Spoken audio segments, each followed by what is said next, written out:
ನಮಸ್ಕಾರ, ಕತೆ ಕೋಣೆಗೆ ಸ್ವಾಗತ. ಒಂದು ಮಧ್ಯಾಹ್ನ ಒಂದು ಸಣ್ಣ ಫಾರ್ಮ್ನಲ್ಲಿ ರಾಜ ಅಂತ ಹೆಸರಿನ ಹಳೆಯ ಕತ್ತೆ ಮರದ ಹೊರೆ ಹೊತ್ತುಕೊಂಡು ಹೋಗ್ತಾ ಇತ್ತು. ಅವನ ಹೆಜ್ಜೆಗಳು ನಿಧಾನವಾಗಿದ್ದವು, ವಯಸ್ಸಾಗಿ ಮಂಡಿಗಳು ನೋಯುತ್ತಿದ್ದವು. ಅವನು ಹಳೆಯ ಬಾವಿಯ ಪಕ್ಕದಿಂದ ಹೋಗ್ತಿರುವಾಗ ಮರದ ಗಂಟು ಬಿಚ್ಚಿ ಹೋಗಿ ಏಕಾಏಕಿ ಬಾವಿಯಲ್ಲಿ ಬಿದ್ದು ಬಿಟ್ಟ. ಗಟ್ಟಿಯಾಗಿ ಅರಚಿ ಅವನು ಕೆಳಗೆ ಬಿದ್ದ. ಅವನು ಬಿದ್ದಿದ್ದು ಗಾಯವಾಗಲಿಲ್ಲ, ಆದ್ರೆ ಮೇಲೆ ನೋಡಿದ್ರೆ ಚಿಕ್ಕ ಆಕಾಶದ ವೃತ್ತ ಮಾತ್ರ ಕಾಣ್ತಾ ಇತ್ತು. ಭಯ ಆಯಿತು. ಅವನು ಗಟ್ಟಿಯಾಗಿ ಕಿರುಚಾಡಲು ಶುರು ಮಾಡಿದ. ಗಂಟೆಗಳ ಕಾಲ ಕಿರುಚಾಡಿದ. ರೈತ ಶಿವಣ್ಣ ಅದನ್ನು ಕೇಳಿ ಓಡಿ ಬಂದ. ಬಾವಿಯಲ್ಲಿ ತನ್ನ ಕತ್ತೆಯನ್ನು ನೋಡಿ ಹೃದಯ ತುಂಬಾ ಭಾರವಾಯಿತು.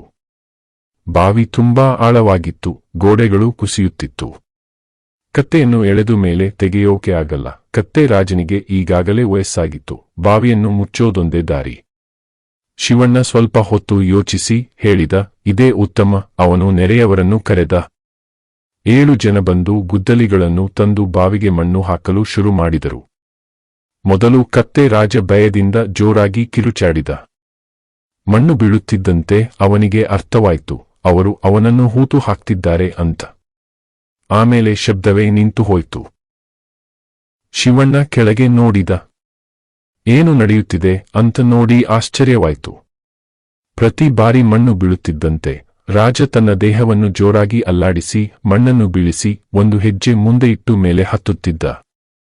ಮಣ್ಣು ಬೀಳುತ್ತಾ ಇತ್ತು. ಮೈ ಕೊಡವು, ಹೆಜ್ಜೆ ಇಡು, ಮೈ ಕೊಡವು, ಹೆಜ್ಜೆ ಇಡು. ಎಲ್ಲರೂ ನೋಡುತ್ತಾ ನಿಂತುಬಿಟ್ಟರು. ಅವನು ಮೇಲೆ ಬರುತ್ತಿದ್ದಾನೆ ಅಂದರು. ರಾಜ ಎಂದಿಗೂ ನಿಲ್ಲಲಿಲ್ಲ. ಆಯಾಸವಾದರೂ, ಕಾಲುಗಳು ನಡುಗಿದರೂ ಅವನು ಮಣ್ಣು ಕೊಡವಿ ಒಂದೊಂದು ಹೆಜ್ಜೆ ಹಾಕುತ್ತಾ ಮೇಲೆ ಬಂದ.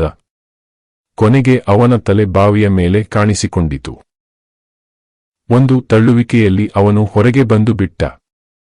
ಅವನು ಒಮ್ಮೆ ಜೋರಾಗಿ ಮೈ ಅಲ್ಲಾಡಿಸಿ ಎಲ್ಲಾ ಮಣ್ಣನ್ನು ಉದುರಿಸಿ ಸುಮ್ಮನೆ ಕೊಟ್ಟಿಗೆ ಕಡೆಗೆ ನಡೆದ. ಶಿವಣ್ಣ ಸಣ್ಣಗೆ ನಕ್ಕ. ಬಾವಿ ತುಂಬಿದ್ದೂ ಆಯ್ತು ಅಂದ. ನೀತಿ: ಜೀವನ ನಿನ್ನ ಮೇಲೆ ಎಲ್ಲಾ ರೀತಿಯ ಮಣ್ಣು ಹಾಕುತ್ತೆ. ಸಮಸ್ಯೆ, ಫೇಲ್ಯೂರ್, ಟೀಕೆ, ನೋವು. ಅದು ನಿನ್ನನ್ನು ಹೂತು ಹಾಕೋಕೆ ಪ್ರಯತ್ನಿಸುತ್ತೆ. ಆದ್ರೆ ನೀನು ಅದನ್ನು ಕೊಡವಿ ಒಂದು ಹೆಜ್ಜೆ ಮುಂದಿಡು. ಪ್ರತಿ ಸಮಸ್ಯೆಯೂ ನಿನ್ನ ಮೆಟ್ಟಿಲು ಆಗಬಹುದು. ಲೈಕ್ ಮಾಡಿ, ಶೇರ್ ಮಾಡಿ, ಕತೆ ಕೋಣೆಗೆ ಸಬ್ಸ್ಕ್ರೈಬ್ ಮಾಡಿ. ಮತ್ತೆ ಸಿಗೋಣ.